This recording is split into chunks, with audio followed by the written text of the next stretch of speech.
Today, through this conference, you will hear a hopeful message, a message of how Jersey City, of how Hudson County are working together to maximize the opportunities of formerly incarcerated people.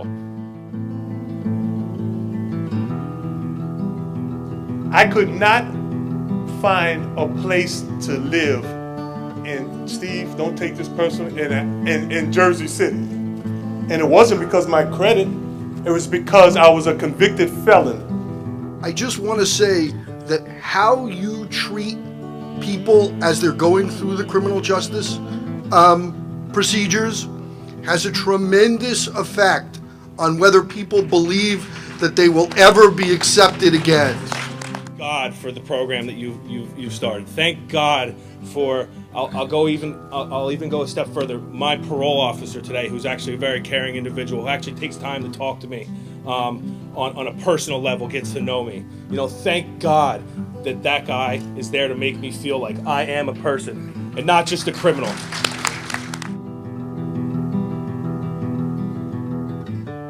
How do you think we can do more to divert people away from incarceration to treatment programs, and why do you think that's so critically important? Well, first of all, because incarceration's failed.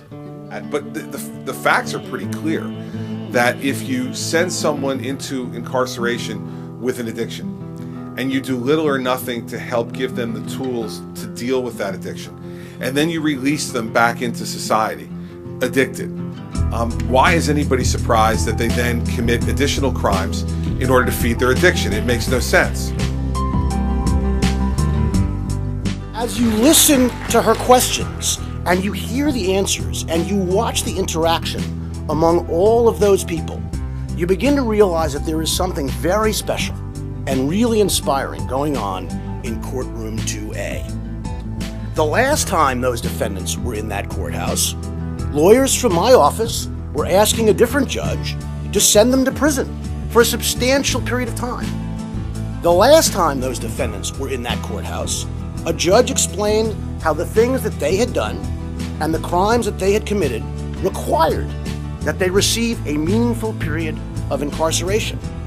Now, when they walk in, members of my office and court personnel are editing their resumes, teaching them how to interview for a job, and offering to tutor them in math. The judge is helping them register for college, find apartments, and get jobs, and is literally taking them to a charter school to help them enroll their kids.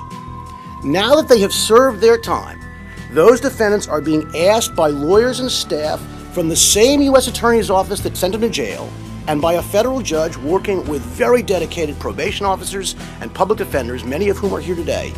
What do you need from us? Family needs and so forth. Once we get a picture of what that individual is about, then we create a program. We create a program for that individual to deal with those needs. And that program begins at the jail and then continues into the community.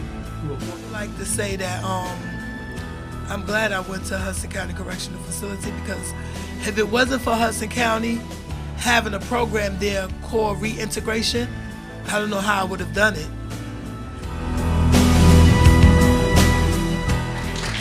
So for me, if I'm going to dream of a better world for New Jersey, then I'm going to dream of one that diverts those who shouldn't be in prison.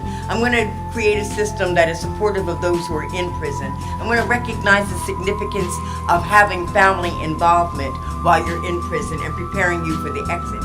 And then again, they're changing behaviors so that you can't think your way into new behavior, but you can behave your way into new thinking so that people begin to change who and what they are. And Frank, when we talked about a 2/3 recidivism rate, what's our recidivism rate for the program?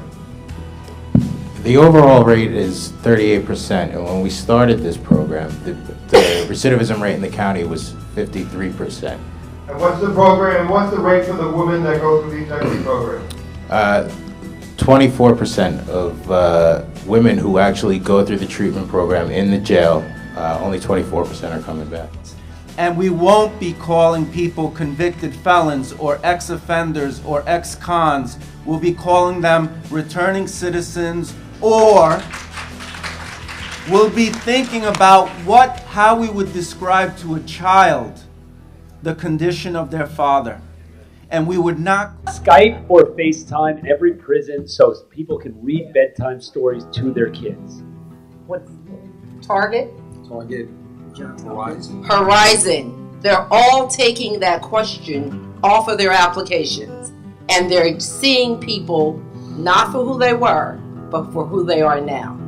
That would be a perfect reentry state.